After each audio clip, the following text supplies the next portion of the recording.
Bonjour, alors que nous sommes dans cette série « Tu n'es pas seul », aujourd'hui j'aimerais vous rappeler votre influence.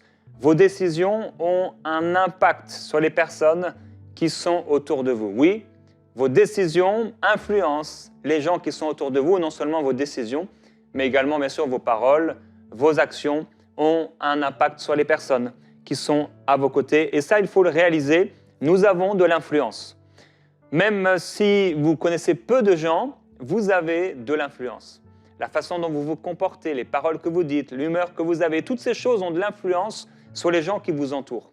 Et on a parfois une influence qu'on réalise, on est conscient de notre influence, parfois on ne l'est pas du tout. Par exemple, il y a un exemple dans 2 Samuel, il est écrit « Un soir, David se leva de son lit. Comme il se promenait sur le toit du palais royal, il aperçut de là une femme qui se baignait et qui était très belle. » Voilà une histoire un peu particulière. Voilà, David se lève la nuit et il voit devant son palais une femme nue en train de se laver. Cette femme ne savait pas qu'elle avait de l'influence. Elle pensait être seule ou peut-être avec des servantes ou je ne sais pas, mais elle ne pensait pas avoir d'influence. Et pourtant, elle a eu une influence sur le roi, puisque David va la faire amener auprès de lui, il va coucher avec elle, et ça va être un marquant de la vie du roi David, surtout comment il va gérer cette situation. On peut avoir une influence sans même nous en rendre compte. Alors, il y a aussi le neveu de Paul. Peut-être vous ne savez même pas qui était le neveu de Paul, en tout cas vous ne vous souvenez pas avoir lu à son sujet. Mais dans le livre des Actes, on voit un moment que le neveu de Paul va amener l'apôtre Paul à conserver sa vie, puisqu'il va entendre l'histoire de 40 hommes qui ont décidé de jeûner jusqu'à ce qu'ils aient mis à mort l'apôtre Paul. Et le neveu de Paul va entendre cette histoire et il va en faire mention à un responsable. Et grâce à ce jeune garçon, ce jeune homme, on ne sait pas exactement quel âge il avait, j'imagine peut-être qu'il devait avoir entre 13 et 20 ans, peut-être un peu plus.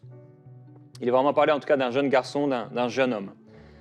Et juste à cause d'un petit garçon ou d'un jeune garçon ou d'un adolescent, d'un jeune homme, l'apôtre Paul a pu rester en vie. Et vous savez, des fois, on doit se positionner et connaître notre autorité, notre influence, notre position pour être la lumière de cette génération. On doit connaître notre influence pour être la personne qui parle lorsqu'il faut parler. Et je prie que s'il faut parler, nous puissions être les personnes qui savent parler, des personnes qui savent dire les choses, des personnes qui savent se tenir dans la position que Dieu nous a donnée. Il y a également David, ce jeune David qui est là, et l'armée est complètement découragée, l'armée d'Israël, devant ce géant Goliath qui les met au défi jour après jour, pendant 40 jours. Et un jeune garçon va faire en sorte que tout le peuple d'Israël soit victorieux ce jour-là, juste à cause d'un jeune garçon, d'un jeune homme. Vous avez de l'influence et souvent on peut mépriser complètement notre influence. On peut prendre des décisions dans nos vies qui vont avoir un impact sur les gens qui sont autour de nous sans le réaliser. Un père de famille peut décider de déménager parce qu'il a un meilleur salaire ailleurs, sans réaliser l'impact que ça va avoir sur ses enfants, peut-être les amis de ses enfants, l'école de ses enfants. On ne doit pas oublier que nous ne sommes pas seuls, que nous avons de l'influence et que les décisions que nous prenons vont avoir un impact sur les gens qui sont autour de nous. J'ai fait un jour un rêve d'un homme qui travaille énormément et dans ce rêve, son épouse était morte et j'allais voir cette personne et cette personne était en train de travailler et son épouse venait de mourir et je lui disais « mais tu sais que ta femme est morte ?» Et il disait « oui, je sais ». Et il travaillait, il était affairé. On peut être tellement affairé, occupé à nos activités, à notre travail, à notre projet, à notre vision, à ce qu'on a à cœur et oublier les gens qui sont autour de nous. J'en ai parlé dernièrement par rapport aux parents et il est vraiment important que nous puissions réaliser l'impact des décisions qu'on prend et les conséquences de nos choix sur la vie des gens qui sont autour de nous. La femme sage construit sa maison, mais la folle ou l'insensé la démolit de ses propres mains. Il est écrit, mes frères, ne soyez pas nombreux à enseigner, vous le savez, nous qui enseignons, nous serons jugés plus sévèrement. Celui qui prêche la parole a une influence sur un certain nombre de personnes. Et il est clair et net que le diable aimerait bien me voir mourir. Il aimerait bien m'arrêter. Il aimerait bien que je tombe. Il aimerait bien m'empêcher de pouvoir prêcher la parole. Il aimerait bien pouvoir vous empêcher d'écouter la parole, pouvoir vous éloigner de Dieu. Il aimerait bien vous faire mourir. Parce que vous avez de l'influence. Et parce que vous êtes une pierre dans le temple de Dieu, dans le royaume de Dieu, quelqu'un d'important, vous avez de la valeur, nous le savons. Les sages-femmes ont décidé de mentir au roi et de laisser la vie aux Hébreux. Ça, c'est de l'influence. Et plus le niveau d'influence va être élevé, plus notre autorité va être élevée, plus notre influence le sera. Moïse a établi des chefs. Il y avait des chefs de 10, il y avait des chefs de 50, il y avait des chefs de 100, il y avait des chefs de 1000. Alors il y a des personnes qui avaient 999 personnes puisqu'ils faisaient partie des 1000. Et ils avaient une influence sur toutes ces personnes, sur ce millier de personnes. L'influence, je l'ai dit, on peut la mépriser. Gédéon, il a dit, « Ah, mon Seigneur, avec quoi délivrerai-je Israël? Mon clan est le plus faible de Manassé, je suis le plus petit de la famille de mon père. » Et l'Éternel répondit, « Mais je serai avec toi, et tu battras les Madianites comme s'il s'agissait d'un seul homme. » Tu peux penser que tu n'es personne et que tu n'as pas d'influence, et pourtant Dieu t'en a donné. Tu as de l'influence. Et tu es, comme je l'ai dit dernièrement, le gardien de ta maison. Père, ouvre nos yeux pour qu'on puisse réaliser l'influence que nous avons tous les jours. Comment on peut tirer les gens vers le bas par notre attitude, notre nonchalance, notre mauvaise humeur. Comment on peut, au contraire, pousser les gens vers le haut. Je suis tellement béni et heureux d'être, comme je l'ai entendu parfois, cette expression bien marié.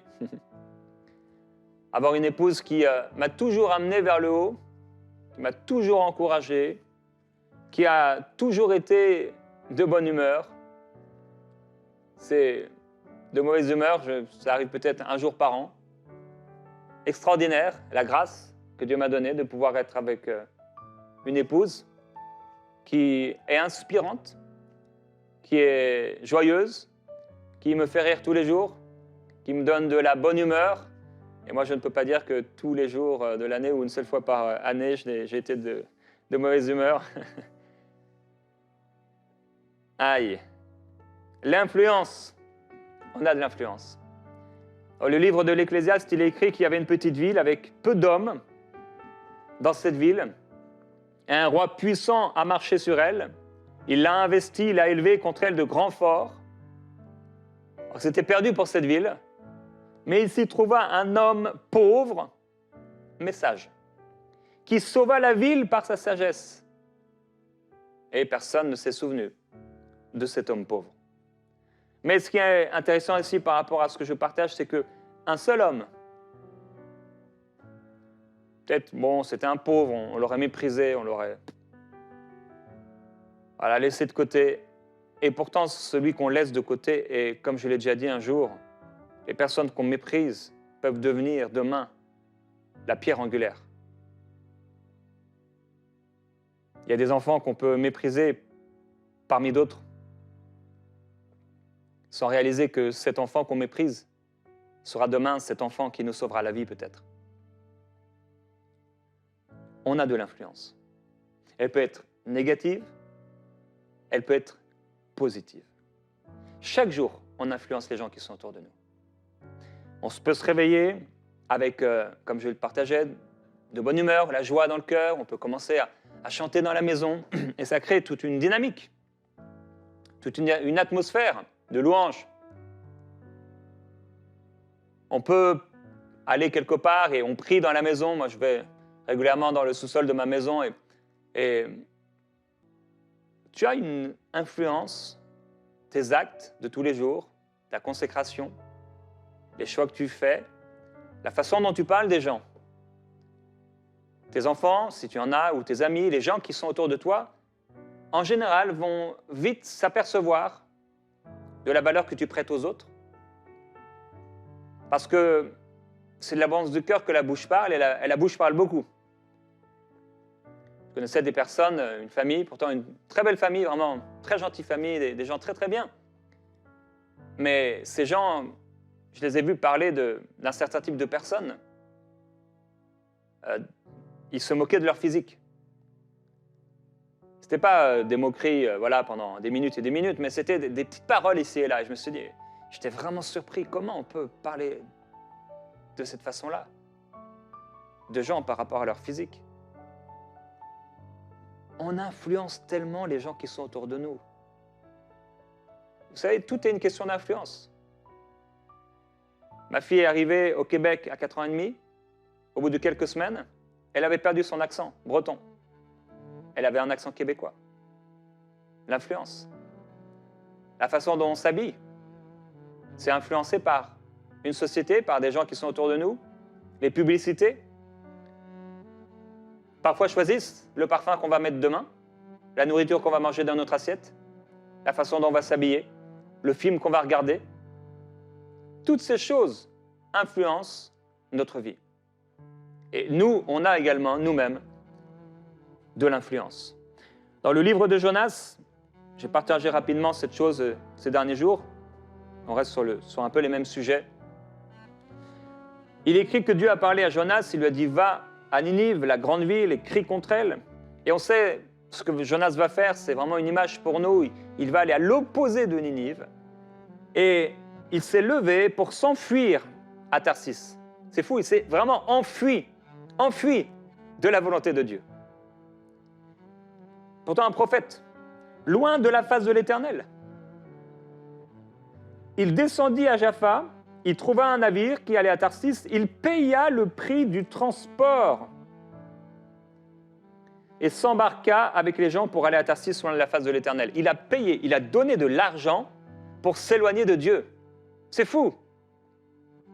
Il a dépensé de l'argent pour s'éloigner de Dieu.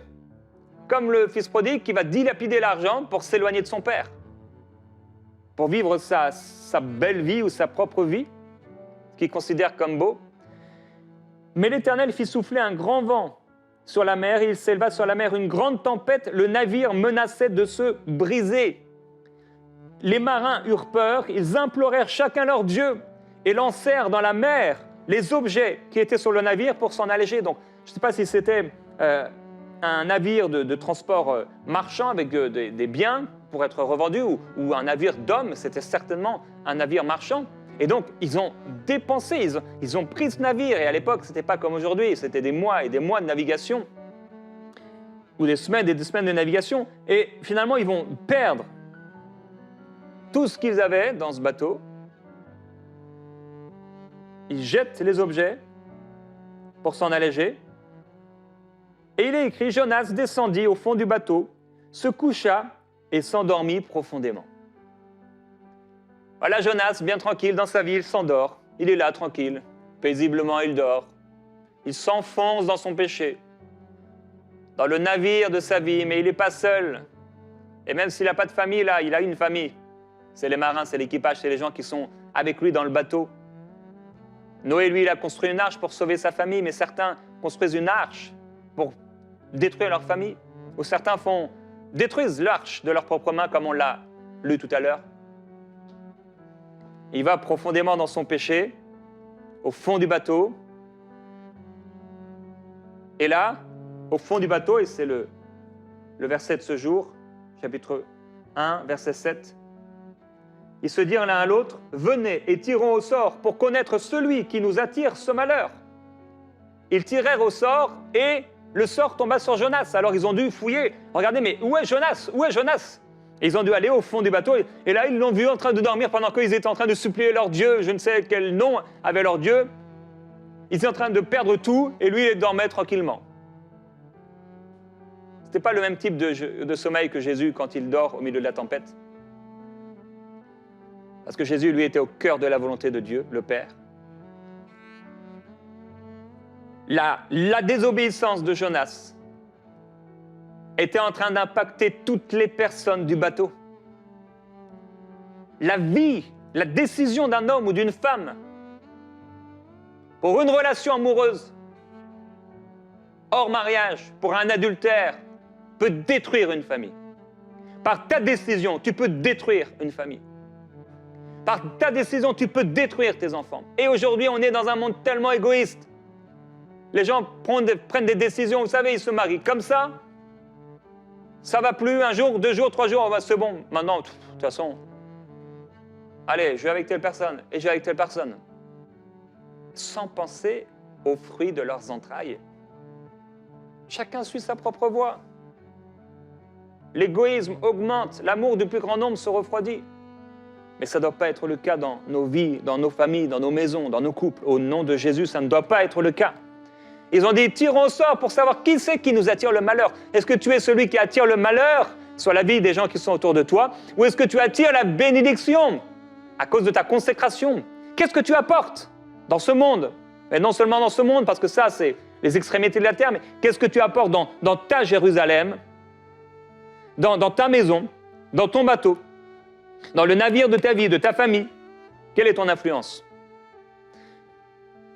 L'apôtre Paul dit, vous couriez bien.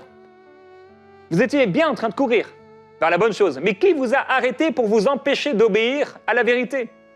Il dit, cette influence ne vient pas de celui qui vous appelle. Un peu de levain fait lever toute la pâte. Est-ce que tu es ce levain qui fait lever toute la pâte? Tu es en train d'attirer ta famille vers le mal, vers le péché, loin de Dieu. Il y a des parents qui décident demain de ne plus aller à l'église. Ils se disent, wow, c'est galère, c'est compliqué là en ce moment, et une semaine passe, 2 semaines, 3 semaines, 1 mois, et finalement ça devient voilà, la normalité. Et ça communique un message aux enfants. L'église, ce n'est pas important. Et ça a une influence incroyable sur les enfants. C'est fou. Nos décisions, petites et grandes, l'influence que ça a sur les gens qui sont autour de nous. Je prie qu'on soit des personnes qui attirent les autres vers le haut et non vers le bas. Tu peux amener les gens vers le haut. Même si toi-même tu te sens comme Gédéon, un petit, un méprisé, même si tu es comme cet homme, un pauvre dans la ville, méprisé, rejeté, et même si les gens ne te diront pas merci peut-être comme cet homme, c'est pas grave, tu auras eu de l'influence, tu auras préservé, tu auras sauvé. Le fils de Noé, un peu plus tard, ayant été sauvé, il voit son père nu, ivre, dans la tente, et il se moque avec ses frères, et il appelle ses frères, il voulait que ses frères se moquent de lui. Voilà, il y a des gens, ils te mépriseront même après ce que tu as fait, mais c'est pas grave. Tu cours ta course, tu combats le bon combat de la foi parce que tu sais que la couronne de justice te sera donnée par le Seigneur. Quel que soit ce que les gens pourront dire de toi, quelle que soit la récompense qu'ils te donneront, il vaut mieux avoir la récompense qui vient de Dieu. Mais toi, je t'encourage, mon frère, ma sœur, à poursuivre ta course, à continuer. Qu'est-ce que le Seigneur t'a fait? Qu'est-ce qu'il t'a dit? Agis, fais selon ce que le Seigneur t'a dit. Ne fais pas comme Jonas qui s'enfuit ailleurs. Oh, je prie pour les pères de famille. J'ai vu des pères faire le choix de la rébellion, être en colère contre les autorités spirituelles de leur église et s'éloigner de l'église. Et j'ai vu des familles vraiment devenir terribles, terribles. Le péché envahir toute la maison à cause de la décision du père. À cause de sa rébellion, je prie que ce ne soit pas ton partage, au nom de Jésus. Jésus dit, mais il vaudrait mieux à cet homme qui est une occasion de chute pour ce petit, qu'on jette à lui, qu'on attache à lui une pierre et qu'on jette au fond de la mer, plutôt qu'une occasion de chute pour ce petit. Je prie qu'on ne soit pas des occasions de chute pour ce que Dieu nous a donné, mais au contraire qu'on soit des occasions d'élévation, de croissance, d'édification, de bénédiction, au nom de Jésus. Dans Josué au chapitre 7, il y avait cet homme qui est là et Josué, avec ses hommes, ont commencé à partir contre des ennemis. Et il y a eu 36 personnes qui sont mortes. Et le reste des 3000 hommes ont dû fuir devant les ennemis. Et Josué a dit, mais qu'est-ce qui se passe? C'est terrible, la mort de 36 personnes. Et Dieu a montré que il s'agissait d'un homme qui avait pris une part de l'interdit. Et l'homme a dit, mais oui, j'ai vu dans le butin ce qui était interdit, ce qui ne devait pas être pris, un beau manteau de chinéar. On pourrait dire c'est un manteau de cuir ou de je ne sais quoi. 200 pièces d'argent et un lingot d'or de près de 600 grammes. J'en ai eu envie, je les ai pris, ils sont cachés dans la terre, dans ma tente, et l'argent est dessous. À cause du vol d'un homme, toute la malédiction est tombée sur le peuple. À cause de son amour de l'argent, il va faire mourir 36 pères de famille. À cause de lui, 36 femmes vont être veuves. Des enfants en grand nombre vont être sans père. Et qu'est-ce que Josué va faire avec les gens et les chefs de famille? C'est qu'ils vont prendre cet homme avec tous ses biens et toute sa famille, tout. Et ils vont les brûler au feu et les lapider. Je prie que ta famille, tu la sauves et que tu ne la perdes pas. Saül s'est suicidé dans l'Ancien Testament. Et quand son serviteur a vu ça, il s'est suicidé lui aussi. L'influence. On a parlé de Jephthé, qui va faire un vœu à Dieu stupide, que Dieu n'aurait jamais voulu ni demandé. Et il va faire mourir sa fille.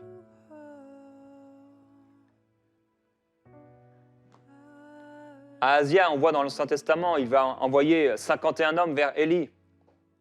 Et ils vont être foudroyés par Élie, par la parole de malédiction d'Élie.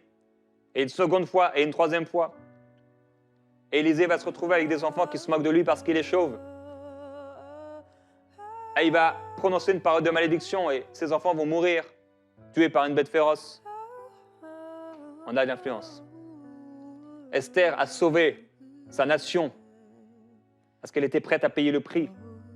La prostituée a sauvé sa famille en faisant alliance avec ceux qui marchaient avec Dieu.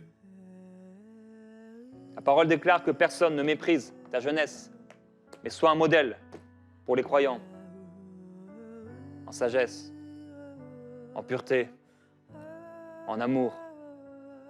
Sois un modèle. Je prie que tu sois un modèle. Dans ta génération, je prie que Dieu puisse te donner la sagesse et l'intelligence divine. Je prie que tu sois cette personne qui influence positivement les autres. Je prie que tu ne sois pas cette personne dont on dira demain « Ah, cette personne-là a fait tomber tellement de gens. Elle était tellement pas inspirante. À chaque fois que j'étais avec elle, avec lui, je me sentais mal. Il a fait tomber toute sa famille. Père, je prie que tu nous gardes d'être cette personne qui influence mal, qui fait tomber les autres. Je prie, Père Céleste, pour ta sagesse dans nos décisions. Je te demande, s'il te plaît, de nous ouvrir les yeux pour qu'on réalise, alors qu'on est devant une décision, l'impact que cette décision aura sur les autres. Je prie, Père Céleste, pour ceux qui ont des décisions à prendre en ce moment. Peut-être des personnes qui veulent déménager, qui veulent changer d'église. Des personnes qui sont tentées de commettre l'adultère. Des personnes qui sont tentées de voler, de tricher, de mentir.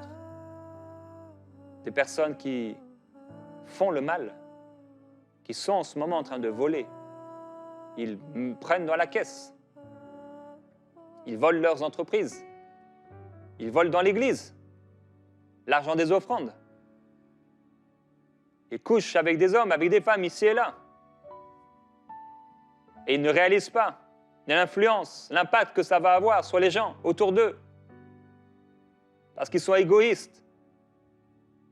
Et Père, je prie que tu ouvres leurs yeux, que tu leur révèles comment c'est dangereux, l'influence négative, l'impact, les conséquences terribles et douloureuses que ça va avoir autour d'eux s'ils ne se repentent pas. Père, je prie pour les personnes qui m'écoutent maintenant et qui ont une tellement mauvaise estime d'elles-mêmes. Elles s'imaginent qu'elles n'ont pas d'influence et elles sont comme Gédéon. Elles disent, mais moi je suis le plus petit, moi je suis rien, moi je suis un moins que rien, je ne peux rien faire. Et Père, je te demande, s'il te plaît, touche cette personne. Elle a de l'influence. Elle peut, par ses choix, par sa vie, par sa consécration, par sa vie de prière, bouleverser les choses, bouleverser les vies. Ta parole déclare qu'il était de la même nature que nous, Élie. Et il pria avec instance pour qu'il ne pleuve pas. Il n'a pas plu pendant 3 ans et demi. Et il a prié à nouveau. Et il s'est mis à pleuvoir. Et Père, je te demande, s'il te plaît, au nom de Jésus-Christ, je prie pour cette personne, Seigneur. Elle pense qu'elle n'est rien. Elle pense qu'elle n'a pas d'influence. Peut-être elle n'est pas loin spirituellement, mais tu veux l'amener beaucoup plus loin.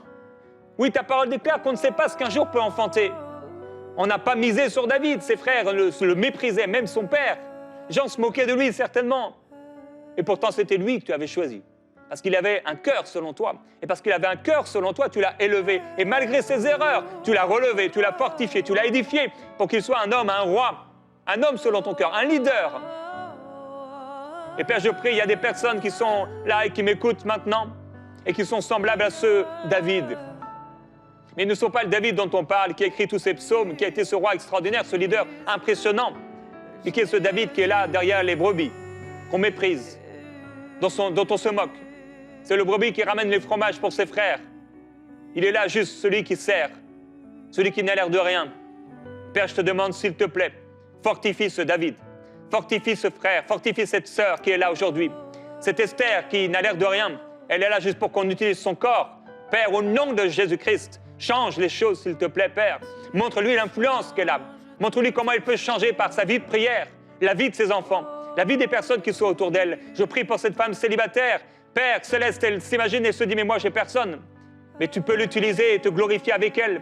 Dans sa génération, tu peux la transformer, tu peux l'utiliser. Avec elle, beaucoup de personnes, beaucoup de femmes peuvent être sauvées. Elle peut être une influence extraordinaire autour d'elle. La façon dont elle s'habille, la façon dont elle parle, la façon dont elle agit. Père, je te demande, s'il te plaît, oui, donne encore de l'influence à ton peuple, afin que ton peuple puisse, Seigneur, être devant, montrant le chemin de la vie éternelle, apportant des solutions à ce monde perdu.